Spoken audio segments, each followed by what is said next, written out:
Good morning. My name is Rabbi Chaim Dov Belyak. I'm welcoming you as the Executive Director of Friends of Jewish Renewal in Poland to our program this morning.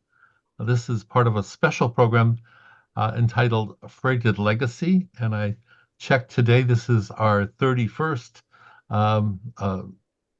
meeting, and we're very pleased to have with us today a guest who's speaking to us from Canada, Dr. James Diamond, and in a moment I will introduce you, along with the person who will respond to Dr. Diamond's presentation, Dr. Richard Hecht. I want to call your attention to the bottom of your screen, where you should choose you should find the globe, and please turn to the language that you're most comfortable with, either English or Polish. And at this time, I'd like to spend a few moments to introduce you to Dr. Diamond. Dr. Diamond will speak for about 35 minutes. He is the professor of Jewish studies at University of Waterloo, where he occupies the Joseph and Wolf Lebovic Chair of Jewish Studies. His numerous publications run several pages long, and I came to know Dr. Diamond through the work that he's done extensively on the interpretation of Maimonides, and appreciate very much, especially his book, The Converts, Heretics, and Lepers, and have recently been reading a book, Jewish Theology Unbound. A very prolific scholar, and we're appreciative of his participation today. This is part of essentially several themes that we've returned to, and that is the theme of what we learned from the Ringelblum archive. The talk today will focus on one of the most interesting theologies, I would say the interesting theology to emerge from the Ringelblum archive, in a talk that is entitled Raging Hassidic Sermons. These were sermons given in the Warsaw Ghetto. At least they were written. And I'm sure Dr. Diamond will tell us more about how they were preserved by a Rebbe by the name of Kalonymous Kalman Shapira. So we welcome you, Dr. Diamond, and following his talk, Dr. Hecht will respond. Welcome. Thank you very much, Rabbi. And I'm just going to share my screen with you here. I'll have a little slideshow. Do you have that now? Do you see that, the slides? Not yet. We'll see it in a second. There it is. There it is. Okay. So thank you very much again for inviting me. It sounds like a wonderful group, a wonderful organization that you run, Rabbi, and hopefully I'll be able to give you a taste of what I've been working on for many years now. The story behind these sermons and the Hassidic Rebbe, Rabbi Kalonymous Kalman Shapira, and how they were preserved is perhaps as interesting and as extraordinary as the sermons themselves. So most people know when you say the Warsaw Ghetto, many people will identify immediately with the Warsaw Ghetto uprising. That is the physical rebellion, but many less people are familiar with the cache of documents that were discovered after the war, buried underneath the various places in the Warsaw Ghetto, and which is a story of equally powerful uprising, though it wasn't what perhaps most people consider resistance. In the kind of regular way we picture resistance. Perhaps that's due to movies we watch, but that is armed resistance. But in this case, we have just an extraordinary cache of documents that were preserved that are significantly reflect, I would say, spiritual resistance of all kinds, not just religious, but other kinds in the Warsaw Ghetto. And that's where we get to this person, Emanuel Ringelblum, who was a historian before the war, a Jewish Polish historian, born in 1900. Was eventually killed in 1944. A member of a kind of a left-wing Zionist group, worked for the Joint Distribution Committee, set up kind of soup kitchens within the Warsaw Ghetto. But what most importantly, as a scholar, as a keen observer of events, he felt it very important to preserve a record of what was going on in the ghetto.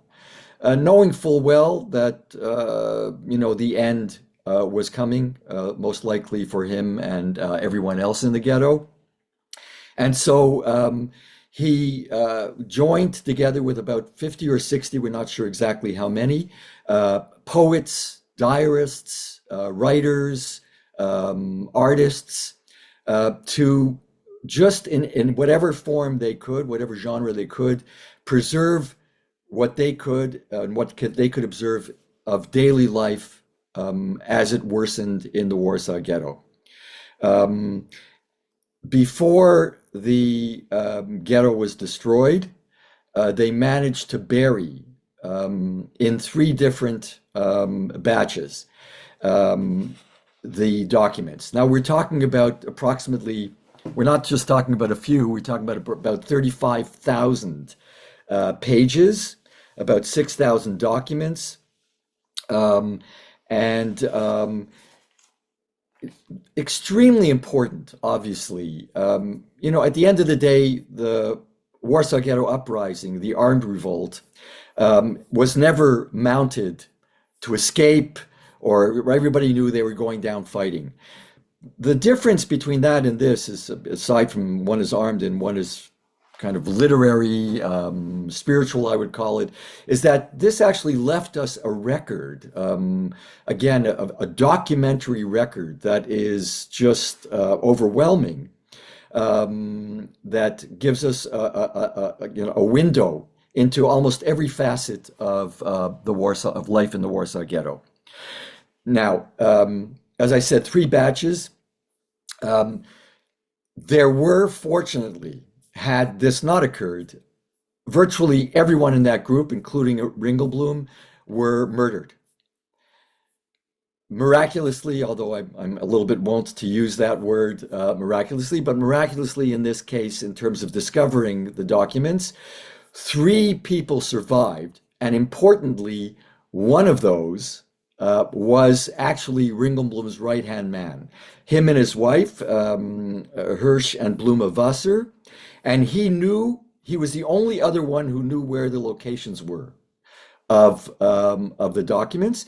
And there was another woman, Rachel Auerbach, who went on to also really impress and kind of lead the movement to recover these documents. And so the first batch was found. There were about 10 tin boxes, 10 tin cans of the documents. You see here right shortly after the war in 1946. There was a second batch a few years later in 1950 of 2 kind of milk cans that you see here. So there were 2 milk cans and a number of kind of tin boxes. Here you see them when they were actually excavating underneath the rubble. As you can imagine, the Warsaw Ghetto, as a result of the uprising, was completely demolished. and so it was just a pile of rubble, and they had to kind of excavate. Unfortunately, we never discovered the third batch. Um, Most likely never will. Some people maintain that it might be under what is presently the Chinese embassy in the Warsaw Ghetto, but they've done kind of infrared or whatever the latest technology to scour these streets, and they haven't come up with anything. Um, Now, in terms of the central figure that I'm going to talk about today, which is Rabbi Kalonymous Kalman Shapira. It so happened he wasn't a card-carrying member of this group, and the group was called the Oneg Shabbat group. Um, the Hebrew means kind of Shabbos afternoon, kind of Shabbos afternoon comfort or celebration, let's say. The reason it was called that is because the group had clandestine meetings on Shabbat afternoons, on Saturday afternoons. I say Oneg Shabbos because that is assuredly the way they would have, most of them would have referred to it. Many of the writers wrote in Yiddish, but the languages they wrote in were Yiddish, Polish, Hebrew. And all of those archives, all of those documents are well preserved actually in Warsaw right now at the Jewish Historical Institute by a wonderful group of Polish historians that have worked effortlessly to preserve and document them, and we actually have them all published now. Though he wasn't, Rabbi Kalonymous Kalman Shapira was a Hassidic Rebbe, that is a leader of a Hasidic group. It was a rather small group. He descended from a very prominent line of Hasidic leaders. And he was called the Piaseczner Rebbe after the place, the location where he kind of acted as the main spiritual leader, which is basically a suburb of Warsaw. Right now, it's very close to Warsaw. And then when the war started, he had to move to Warsaw and was inhabited the Warsaw Ghetto from the time. So we're talking about from the time the war started in the fall of 1939 until the deportations, until the ghetto was set up a year later, and until the summer of 1942, when the great deportations occurred that basically deported most of the Jews in the ghetto to the various killing centers in the concentration camps. What is extraordinary about him and is absolutely unique, and this is something that people aren't quite aware of, even people familiar with the sermons, is that not only is it unique, but it is singular. What I mean is he gave sermons virtually every week for 2.5 years of cycles of readings of the Torah. So as many of you might know, there is a portion read from the Torah every week, and almost every week for about 2.5 years. He gave sermons related to the various portions read that week. And virtually every one of those sermons deals with what's going on, never specifically named, that is, historically, that is, he never ever mentions the name Nazis. He does use a term of an evil nation in the Bible called Amalek, very certainly to refer to them. But I think the reason that is he wanted these sermons to be his legacy and for the future, likely probably meeting his end as well, and knowing that would be the end. Now, his sermons for somehow got into the collection of the Oneg Shabbat group, and were buried with them. And we have now the entire manuscript. Now, what is also extraordinary that he not only delivered these sermons, but he transcribed them. So they would have been given in Yiddish and transcribed into Hebrew, as was customary among rabbis and Hasidic Rebbes. So the original Yiddish we don't have, although there are some Yiddish terms sprinkled throughout the sermons. What is singular about them is we have no other document from someone, from a spiritual leader, that deals with this from day to day, from week to week, with this crisis, contemporaneously and within the very, I would say, pit of hell. We actually have nothing else.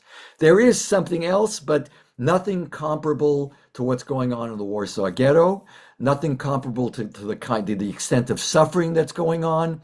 And this is something that that renders this document really, really,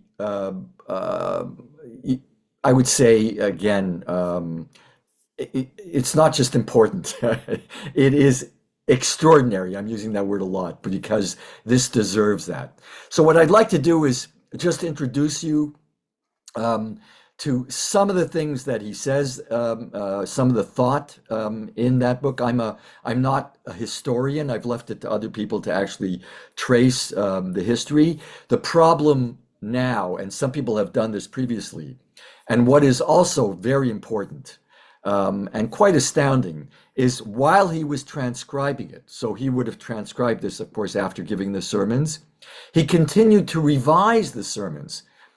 And you're talking about a person who, right at the start of the war, lost almost his entire family. That is, in the initial bombings of Warsaw in September of 1939. The Warsaw was bombed. He lost his only son. He lost his son's wife, his daughter-in-law. He lost his sister-in-law, who had come from Israel to visit. And afterwards, immediately afterwards, lost his mother as well. So, so his whole family was decimated right at the beginning of the war.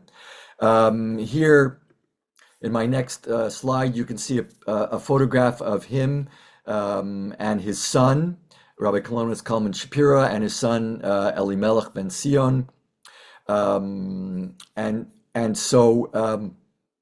So this is a man that confronts, kind of suffering on an unimaginable scale right at the start. And he deals with this week after week heroically. He refused to leave the ghetto, to leave his community. Others did not. I will not pass judgment on anyone, but it is worthwhile to note. He is noted by people to have said that any Rebbe who does not descend into hell when he has to with his community is not worthy of being called a Rebbe. So that is something to note about him, simply from from a personal point of view, and the extent he went, not just in preserving and giving the sermons, because the sermons themselves, just giving them and transcribing them, for me, was heroic, and also a supreme act of resistance. You're talking about people who are starving, not just losing people in their family, but starving. Starvation was decimating the ghetto, and the ghetto was declining and worsening week after week.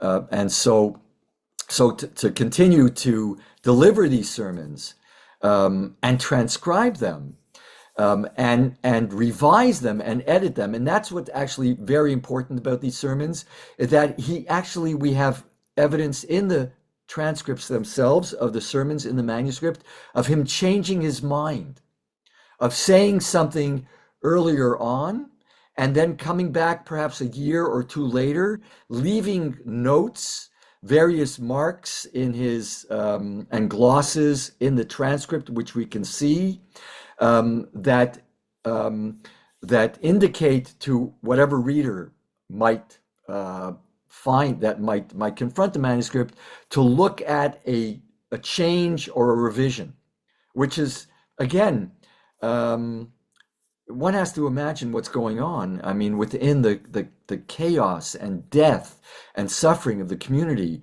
for a person and everybody else also in this Oneg Shabbat group, for them to continue to write, to draw, to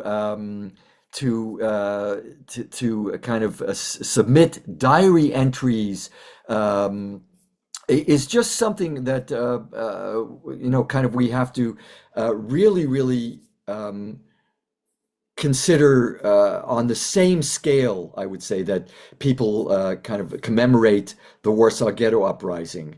And so here you have a possible, but probably not.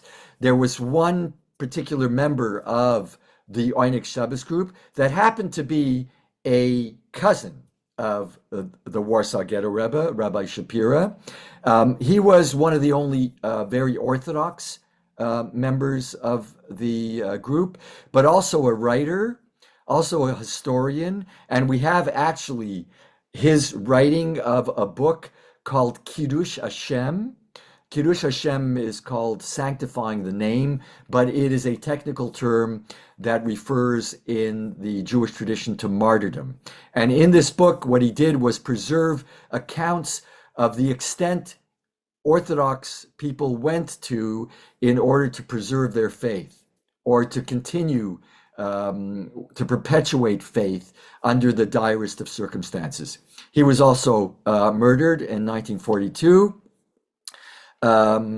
Perhaps that was the connection, but we now know that because the sermons were buried probably after he was murdered, most likely the connection was there, and they got to the Oneg Shabbat archive in some other way. Here you have a note that, so I'm going to try to give you some kind of what I think are slides or pictures that from the excerpts from the manuscript that stand out and give you a little bit of a taste of both the pain that went into this, the thought that went into this, the devotion to his community and his God that went into these sermons and their transcription, the radical revisions perhaps that he processed during this time, because as suffering worsens, at some points, what people have to remember is that this isn't a philosophical treatise. For those of you that might be more philosophically inclined, we expect a philosophical treatise to read something that kind of has some kind of logical, coherent progression. That's not this. It's not even a consistent theological treatise. What is also, I think, important, and what makes this document, or this treatise, if you want to call it, authentic, it is that it is a record of an existential struggle, not just a thought struggle, but an existential struggle where somebody is struggling with suffering, with the meaning of suffering, particularly in his case, the meaning of suffering, the meaning of innocent suffering vis-a-vis God, right? An age-old question, but that becomes particularly acute in the ghetto. What did this suffering mean for the religious man, for especially someone of a religious stature like a Rebbe, who was thoroughly immersed in the Jewish tradition, one, I would say, who was God intoxicated? What does this mean for that relationship? What does this mean in terms of God's governance of the world? Is God absent? Is God actually intentionally inflicting this? What is the purpose? And so, because it is an existential record, he fluctuates. He might offer something, some solution, so to speak, one day, one week, and then retract and we have evidence of things he explicitly retracts. And I'm going to try to highlight that in a moment. But here we have his note, which I think, and you have here an actual. If you can see that, I hope everybody can see that. Am I correct? If not, let me know. But Yes. Yes. here's a translation of it. Attention. And so he attached a note addressed to whoever finds this. And by the way, he was working on other writings as well. There was only one book that he actually published. He was known as a pedagogue. He was known for his pedagogical philosophy, which was very kind of exceptional in abandoning kind of the strap, I would say, and turning to more kind of pedagogical theories that were more in tune, in line with the way we, I think, conduct pedagogy now. And because of that, he became very popular. And though he only was the leader of a relatively very small group, he had a rabbinical college that became the second largest college, a yeshiva, they called it rabbinical college, in Poland, next to the largest Hasidic group, which was the group called Ger or Gur Hasidim, which is a tribute to his reputation as a pedagogue. And this is what he says: "Blessed God, I have the honor of requesting the esteemed individual that finds my enclosed writings." And he has names of other books also dealing with pedagogy, to please exert themselves to send them to the land of Israel to the following address. And this is fascinating as well: Rabbi Yeshaya Shapira, Tel Aviv. I'm going to get to that in a second. Please also send the enclosed letter.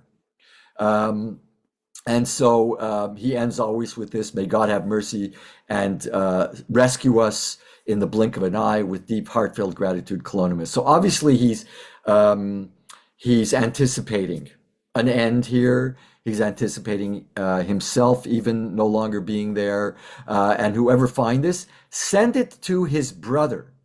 Now, what is very interesting is, and very rare, is that this is not some liberal religious family, or even what we call modern Orthodox religious family that Rabbi Shapira was a member of, but a very common, very ultra-Orthodox family.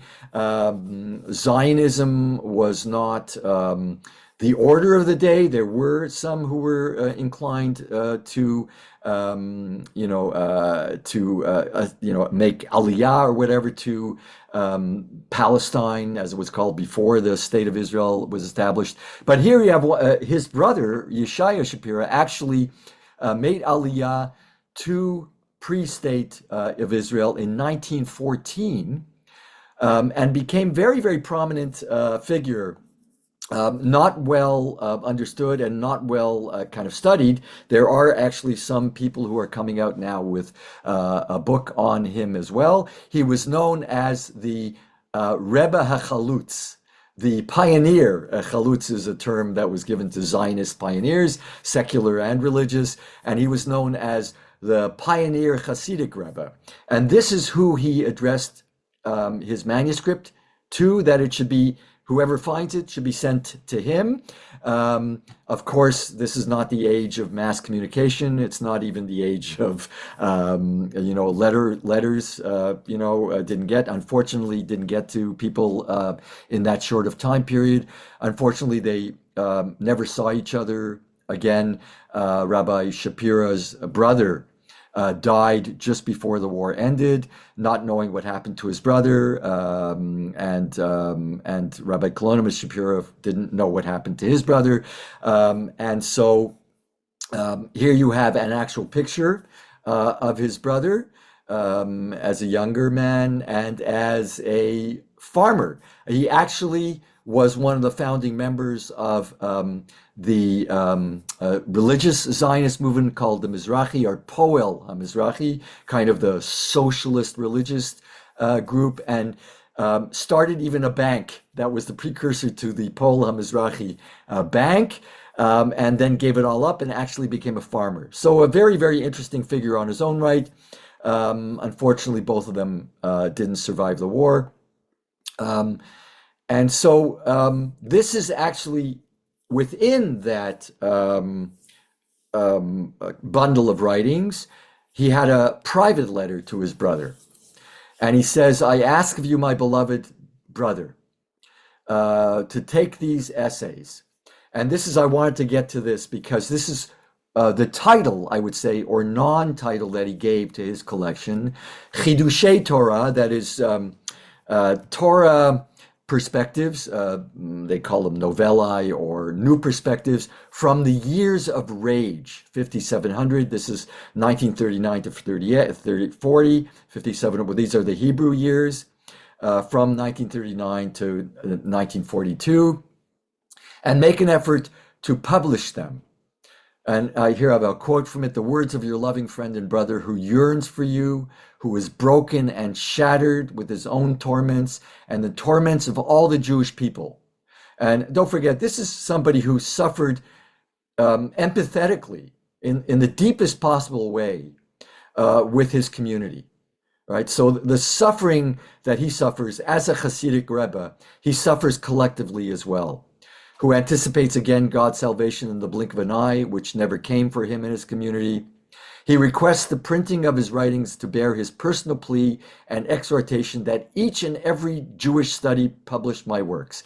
Now, that's an impulse, by the way, that I have some quotes on the side of other people who have left a record of their experience, religious, not religious, that all kind of express this compulsion that the world, the people, should know what they went through. It's for him, it's almost it's a religious commandment. For somebody like Primo Levi, one of the premier kind of diarists or novelists, or who left the most, I would say, in my opinion, the most important writer of Holocaust experience, along with Elie Wiesel. He expresses the same thing. Elie Wiesel expressed the same thing. Others who left diaries also expressed that same compulsion to leave a record. Here you have, let me just, I'll skip that for now. The Years of Rage, the manuscript, or the title of it, was known as Eish Kodesh, Holy Fire. Until recently, it still goes by that name, because when the original community that was left in Israel, so you still have to this day that Hasidic group preserved, but through the brothers line. That is, the brother left children, and those children carried on that line, what they call the Piaseczner Hasidim. And so he called it, but he himself called it, they called it, when they got a hold of the manuscript and published it, the Eish Kodesh, the Holy Fire. He called it the Years of Za'am. Za'am means rage. That's the reason I chose this title. And it is a word that resonates, a Hebrew word, resonates with very particular types of rage. And in his case, he's pretty sure referring to divine rage, because everything always traces itself back to God. And here's what he means by Zam. I sought a man, and I'm just giving you two examples from the Bible. I sought a man among them to repair the wall, or to stand in the breach before me. God is saying this, on behalf of this land, that I might not destroy it, that will protect people from the fire of my rage. So that's one sense of it that I think he intends. That is, that the sermons are addressed.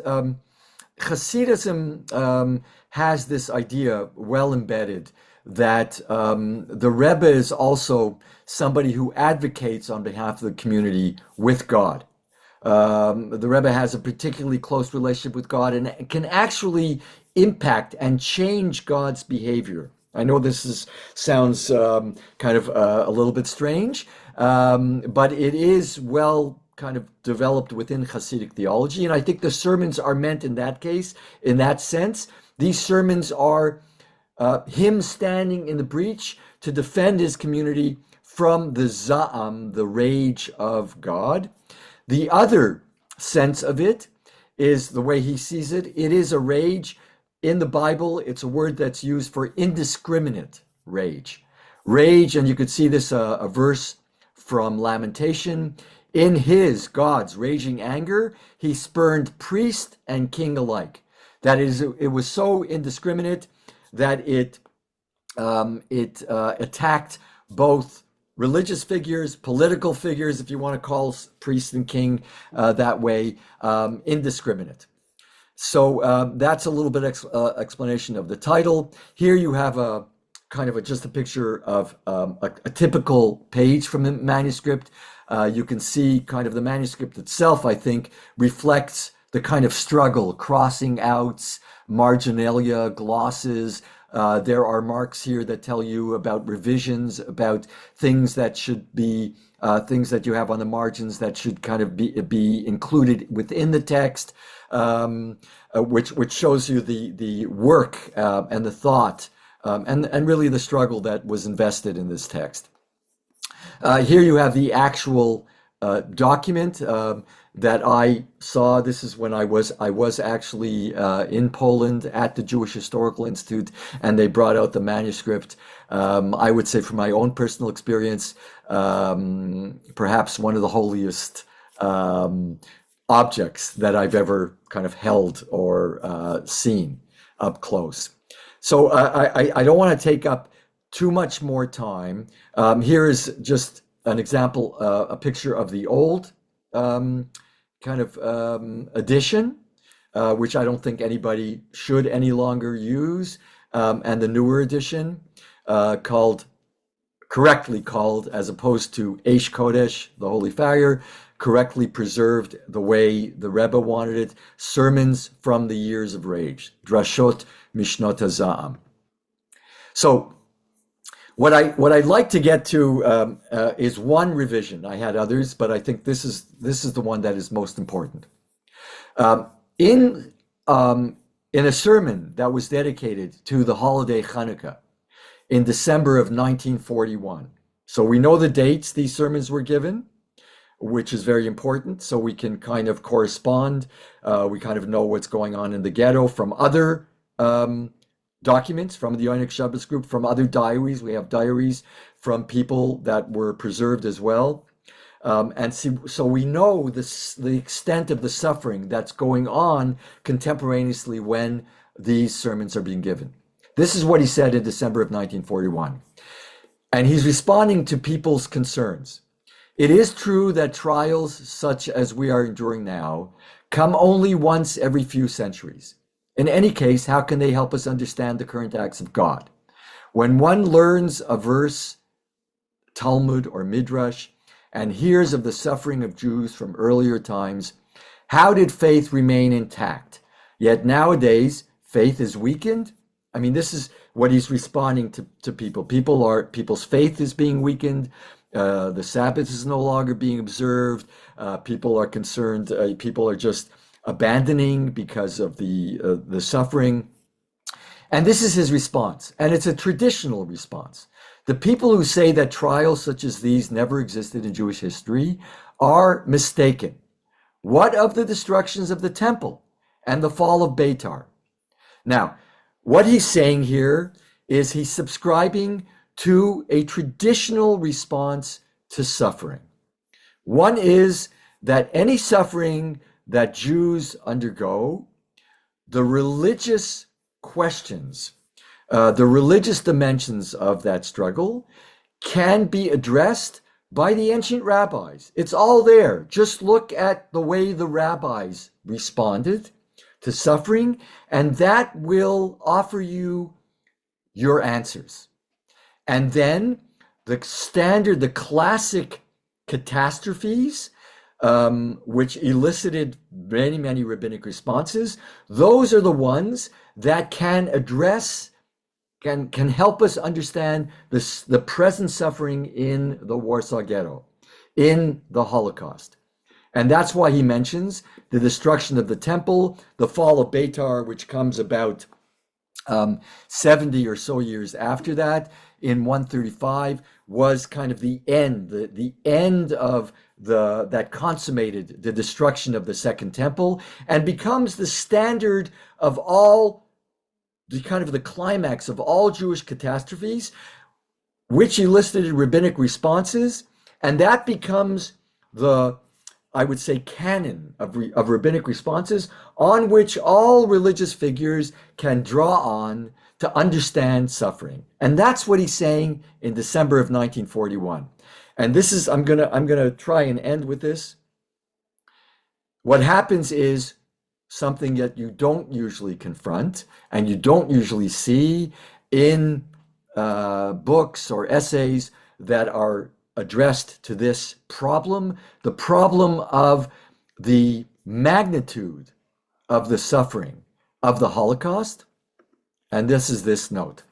This is a corrective note that appears after the sermons end. The sermons end, by the way, in July of 1942. Towards the end of July of 1942, the great deportations, they call them, begin, and that's when the sermons end, because there's no longer any community to address.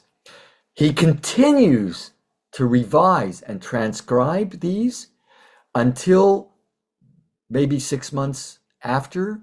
He was most likely murdered in a transit camp in November of 1943. So we're talking, the Warsaw Ghetto uprising is in the spring of 1943, and he's still there, probably murdered in what became the largest single massacre of the Holocaust, where about 43,000 people were massacred even before they got to the concentration camps, and that's when he was probably murdered. But before that, he attaches a note, and this is, I think, just spectacular in allowing us a window into a spiritual figure who understands that who offers a traditional answer and then changes his mind and understand that there is something absolutely unique about the suffering of the Holocaust, and the traditional responses are no longer sufficient. And this is what he says. Those monstrous torments, again, a note appended to that sermon which I just explained, which was about a year earlier. The monstrous torments, the terrible and freakish deaths which the malevolent murderers invented it against us. Remember, he never says Nazis or the name of Hitler, Yamach Shemo, may his name be erased. From that point on, the middle of 1942, according to my knowledge of rabbinic literature and Jewish history in general, there has never been anything like them. Now, this is an admission by a Hassidic Rebbe who is steeped in all the rabbinic literature. One has to understand, familiar with all the rabbinic literature. What he is saying at this point is an admission that he's been shorn of all his tools, all his theological tools that could help him deal with this particular catastrophe. And just one thing I want you to note, according to, I think his language is very carefully chosen. According to my knowledge of rabbinic literature and Jewish history in general, what he's saying is, from two levels, I'm kind of left bewildered. How do we deal with this? That is, I can't deal with it theologically, according to the way the rabbis have constructed Jewish history, nor can I deal with this. This is absolutely unique within Jewish history, if you want to call it secular accounts of Jewish history. This is absolutely unique. So, so that's one thing I wanted to point out. There are others as well, but I don't have time. I want to kind of end. And And so I'll end with this.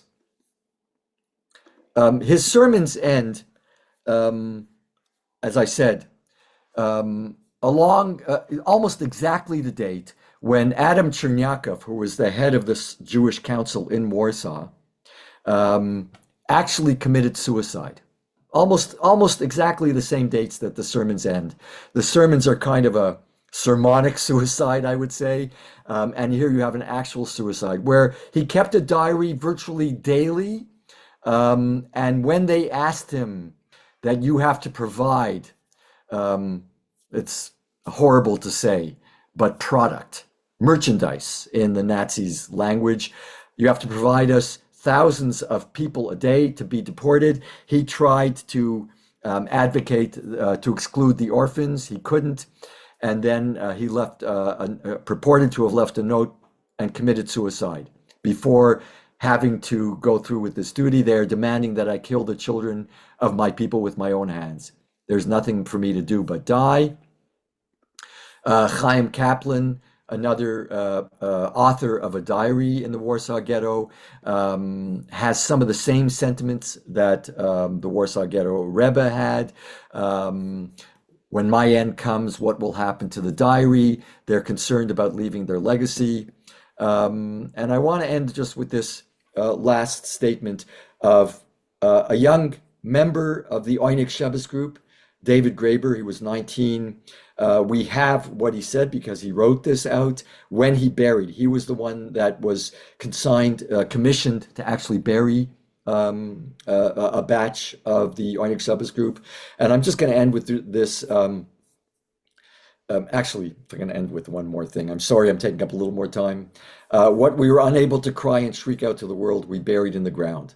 I would love to see the moment in which the great treasure will be dug up and scream the truth to the world, so that the world may know all. So the ones who did not live through it may be glad, and we may feel like veterans with medals on our chests. May the treasure fall into good hands, which they did. May it last into better times. Well, hopefully. May it alarm and alert the world. So this is my final slide that kind of captures from the Rebbe the end. What you have here is his signature that was appended to one of the books that he wanted published as well. And what it says here is Rabbi Kalonymous Kalman Shapira, the son of the father, Zecher Tzadik Livracha, may his memory be preserved. And you see you have something crossed out. Now we know it's almost completely crossed out. Now the scholar, the excellent scholar who produced the new edition, was able to make it out.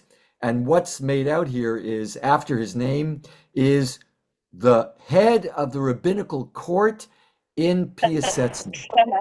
So what happened is this is a visual kind of reflection of the devastation. He crossed out his official function as the chief rabbi, in a sense, of his community.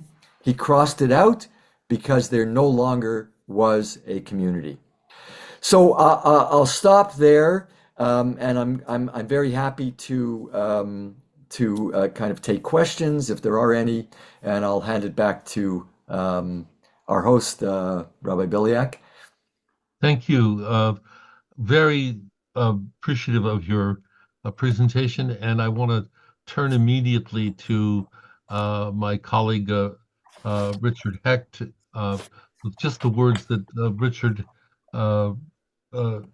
Hecht is one of the most wide-ranging scholars of our generation, from studies of the city of Jerusalem to studies of religious phenomena, the phenomena of time and space, in the history of religion. And I'm appreciative of his having prepared to respond to Dr. Diamond. And afterwards, we'll invite questions from the community. Thank you very much. And Jim, thank you for this extraordinary overview of this very, very significant document from the Shoah And last night, as I was preparing um, to enter into a dialogue with you, I don't want to pursue what I was thinking of last night, but rather to try to abbreviate it to one or two questions, so that we have some time to get people who are following the presentation. So the first question I have is really to push you a bit in your description of what this document is. You said it's not a philosophical treatise, um, because it doesn't have an argument. It's something like it's something else. Could you say a bit more about what you think this document is and the strategy that Rabbi Shapira is using to be the advocate standing in the breach, with this horror that he sees all around him? Yeah, that's a that's a very, very good question. I tried to get a sense of it, as I moved along. Um, because when people read the manuscript, very often, and there is an English translation of it. There is a very important sense or dimension of it that people lose because much of the terminology that is used draws on Hasidic terminology that is deeply embedded in Kabbalistic or mystical terms. And I tried to mention this before.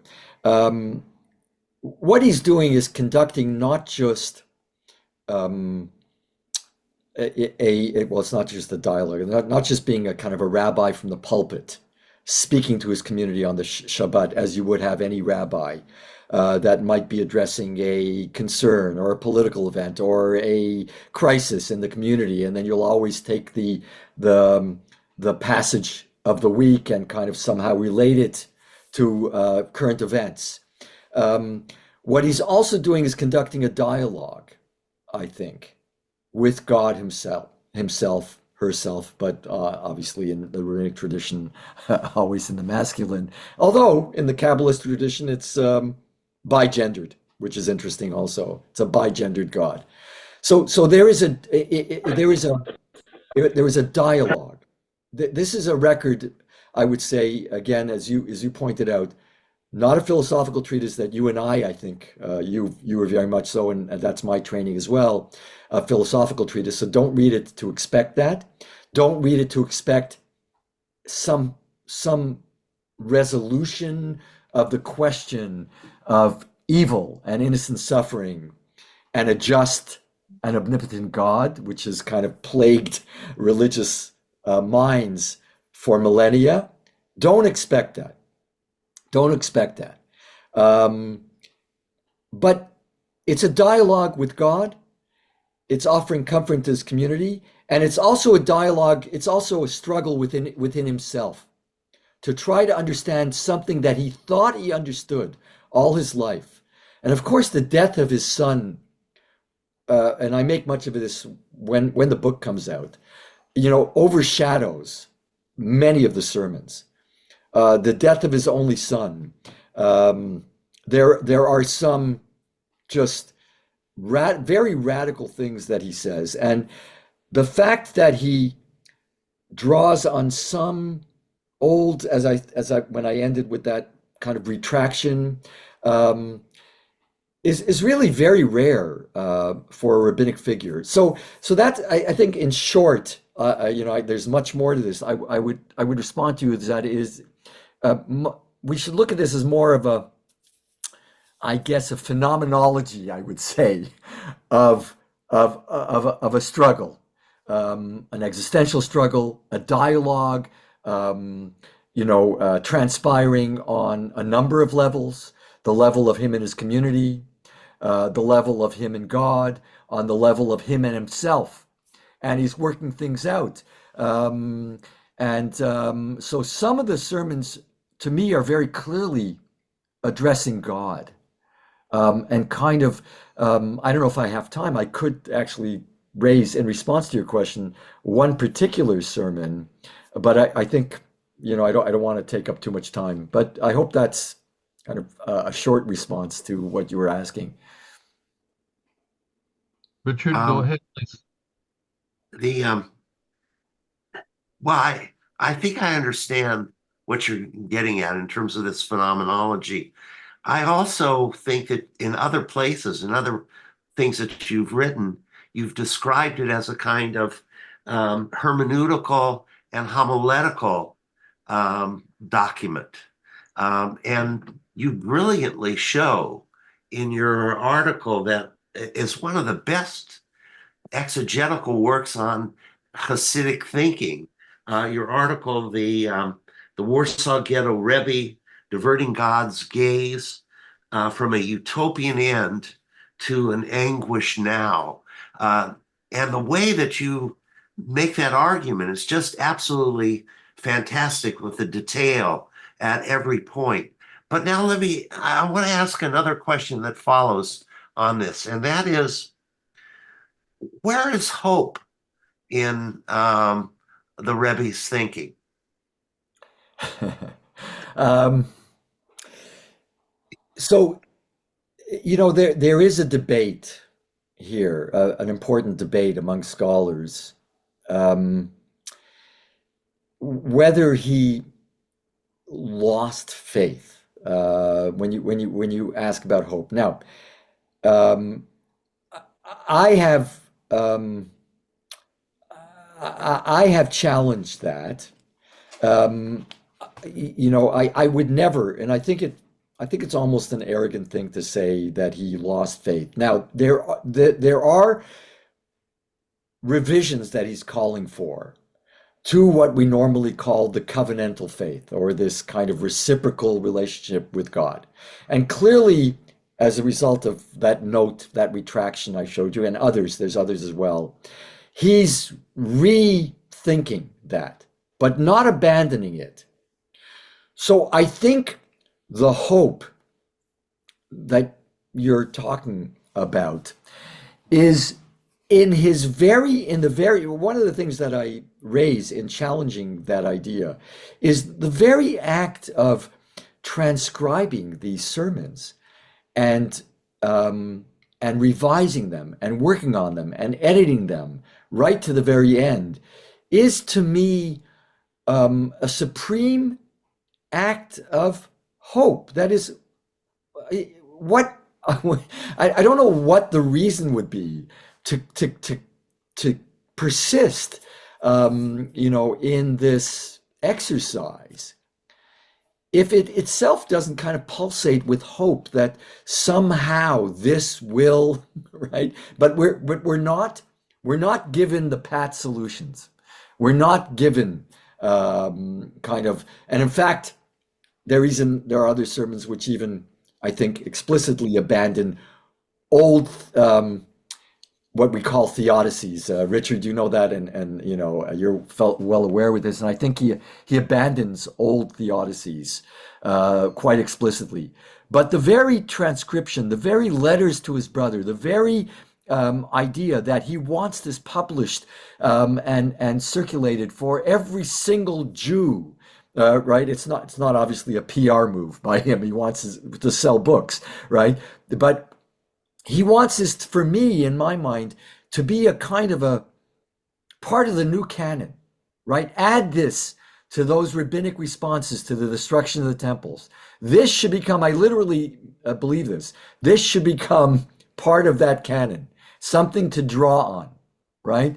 As you say, from a hermeneutic, I mean, I didn't get into the intricacies as I did in that article because it would take a long time to kind of unravel them. But I think the hope is there simply in the exercise, in the project. The writing, the transcription, the revisions. Well, I'm certainly looking forward to the publication of your book, and I think it'll be a landmark in terms of Jewish scholarship. So thank you very much. Well, thank you, Richard. Thanks. I want to add my thanks in time just before we began the webinar, I understand that we're hoping that the book will appear, Yirtzeh Hashem, sometime before the end of 2025, and we appreciate the scholarship and the work. And I want to just say, as a reader of your work, how much I've benefited not only from the essay that's in Marginalia that I think is the one that Richard's referring to, but in other parts of your scholarship, which has been very important. Thank you. I want to invite questions from people. They can be put in chat or the other means with the raised hand. I realize that some of you have endured a few challenges, and in the editing, we will deal with making this a less interrupted video. I appreciate your patience as well, Jim, in being interrupted. If there are questions, I'd love to turn to them. While we're waiting for questions, I just want to make a quick announcement. We had planned this session and actually two others. One is delayed because of the illness of Michael Steinlauf, and we hope he'll be well soon. But the third is actually happening April 27th with a new translation, or a first translation of one of the works of Rochel Auerbach that has been produced by our friend Sam Kassoff. And you mentioned earlier the three people that survived. Rochel Auerbach went on to become very integral in bringing the documents to the attention of the public through various means in her work at Yad Vashem and also at the Eichmann trial.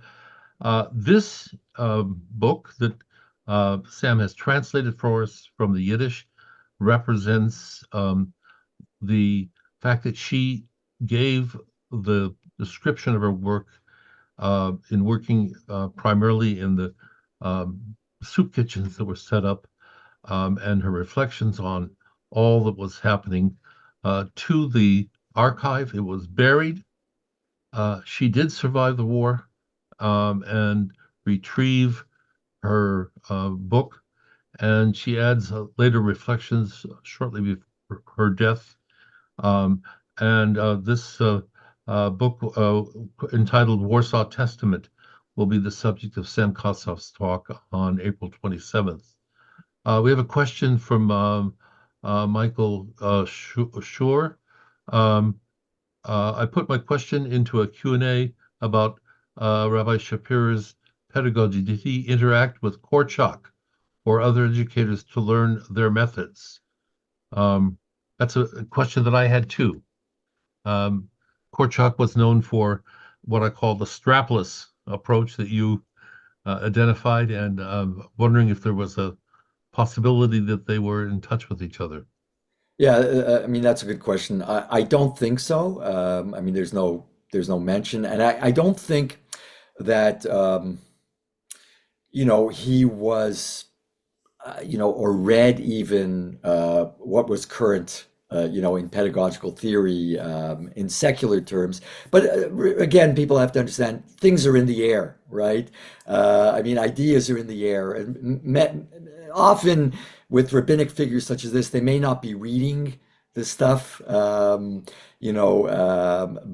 it's in the air. And we know that this Rabbi Shapira was kind of engaged with the secular world. He was very, very involved in medical, like kind of medical knowledge. That is, he was very connected to doctors, He wrote prescriptions that were honored by local Shoppers Drug Mart or whatever you want to call it. Um, Not based on incantations or what one would normally consider a Rebbe's blessing, but actual knowledge. I wouldn't say he was in contact with Korczak or he knew about pedagogical theory from secular writings, but it's in the air. And it certainly drew many people, who were, I would say, more progressive in the sense of, pedagogical theory. And you could see it in the writings, in the writing that was published before the war. It's called Chovat HaTalmidim, Obligations of the Students. It's just all over the place. His love for his students, his acceptance of students, his avoidance of ever pushing people away, and rather using the soft method, right? The more accommodating methods. It just throughout his work. I would just add, Korczak was famous also for a radio program. Speaking of, it is in the air, which gave on a regular basis advice to parents. So perhaps we could imagine the Rebbe tuning into a radio program on advice for parents and education. Another question comes from colleague Rabbi David Oler. Was the Rebbe trying to encourage emuna, that's faith, regardless of the Shoah? And the second part of the question, did he move to an Ein Sof perspective regarding God as a way of coping? Okay, that's an interesting question, a good question. I'm not sure what it means by a move to an Ein Sof perspective. I mean, Ein Sof, we'd have to kind of introduce to the audience, and that might take a little bit of time. But Ein Sof, if I take your question correctly, is kind of the in Kabbalistic terms, there's many dimensions of God that people can somehow relate to. I'm doing this very, very telescopically. And the Ein Sof dimension of God is that unknowable kind of God, the God that transcends any limits of a relationship, human relationship, or human knowledge. So if that's what I understand you're saying, I would say that at times, and when you say regardless of the Shoah, again, he is dealing with the Shoah. I mean, not in the sense of knowing its eventual scope, but certainly experiencing its scope. And don't forget, he lived until after the Warsaw Ghetto uprising, which means well into when people had known already that hundreds of thousands of people are being murdered. Maybe not the scope of 6 million, but he certainly, knew about what was going on. And personally, he experienced the Shoah right in 1939, right at the beginning of the war. Yes, I would say the sermons are trying on one level to comfort his community, to somehow give them certain perspectives on God that might alleviate their suffering. Yes, a way of coping, but always very honest, I would say. Always kind of, because everyone confronts that question. Everyone confronts the issue of suffering as it deteriorates, as it gets worse and worse. So yes, and yes, if I understand the question correctly, yeah. Another question, in some ways you've dealt with a part of this. How much did Rebbe Kalonymus know about the Holocaust? And I don't know if you want to add a note. Yeah, so I think I did address that. I mean, again, he doesn't have an outside view as we do, kind of a hindsight view of the scope of it. Even we didn't until all the historical kind of studies were done. You know, so so but he was dealing with it, I mean, experientially. When the great deportations begin in July of 1942, he is confronting the Holocaust up front. I mean, people are being taken to what's called the Umschlagplatz, knowing pretty well where they're going, the knowledge of the killing centers. There are people who are coming into the Warsaw Ghetto already with information about what's going on. So again, obviously, the objective scope that we now know of because of historical studies and because of the detailed historical accounts, he wasn't familiar, but he's certainly familiar with the scope on the scale of his own direct confrontation with it. So I would say yes. When he, for instance, when he says that note that I talked about, that itself tells you, gives you a yes to this question. He understands that this catastrophe is greater, is more, raises more, is more problematic in terms of suffering, in terms of its scope, than the greatest catastrophe that happened to Jews 2,000 years ago with the destruction of the temple, or that was acknowledged as the greatest catastrophe. So yes, I would say yes. Thank you. I'm going to take the privilege of inviting the people who are asking for sources on how to prepare to read your book and suggestions about using the example of the life and the writings of Piaseczner Rebbe for public school teachers as something that we will add to a note when we publish the video, which we hope to do fairly soon. And I want to conclude at this point to ask Richard if there's another thought that he would like to share, or give the final word to you, Jim, before I just add my thank you with all the technical difficulties which happened today, to your patience, to your gracefulness, and your wisdom in introducing this to us. Richard, would you like a word? Richard or Jim? Richard first, and then can't hear you. I defer to Jim. Okay. Oh, thank you, Richard. I would just end with one thing, because I know there was an important question about if we were to share one passage of sermon. It's hard. It's hard for me to select one. So I think, just an answer to your questions, and anybody who's interested, I'm not coming to challenge a lot of this, but there is this book that I would highly recommend, which is the first real scholarly work, but written in very, very accessible terms. It's not written in, jargonistically. You don't need to have, years of a PhD to read it.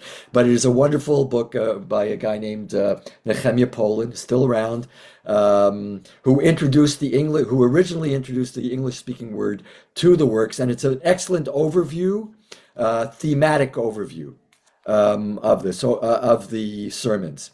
So I'm just hoping my book will add to this. That's I'm just kind of using this book as a kind of a starting point, and then what I'm coming out with is adding, and of course adding to, now that we have the manuscript, all kinds of things that have to do with the revisions. So that's what I would respond with, and I hope everyone now realizes that it's very important to me, and I'm tout this all the time. I started the lecture with that the spiritual resistance, reflected by this, and those members of the Oneg Shabbat group should be as celebrated, and I'm not demoting this or putting it down by any stretch of the imagination, the armed resistance as well.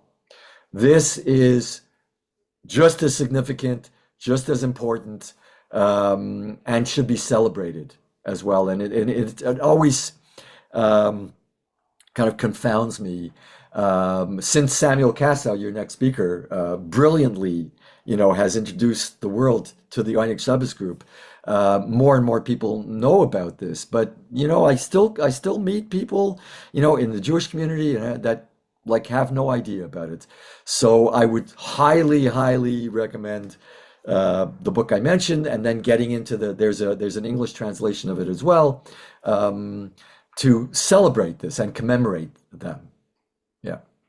Thank you very much again for your sharing this time with us. And I want to make mention of our next event, which is April 27th. Before I close, I want to invite people to consider joining the clergy cabinet of Friends of Jewish Renewal in a special learning and encounter with the members of the Jewish community in Poland. We'll be meeting in Warsaw, May 14th through May 22nd. And we would love your inquiry to join our study and our experience together. Will be a unique tour. And quite frankly, I want to take up the fact that we've constructed this trip to be a invitation for people to understand the spiritual resistance issues and the legacy of the 1,000 years, as opposed to an emphasis on the 6 years of rage. Thank you very much for your participation today, and we wish everybody a Zis and Pesach, which is coming up. Thank you. Thanks very much.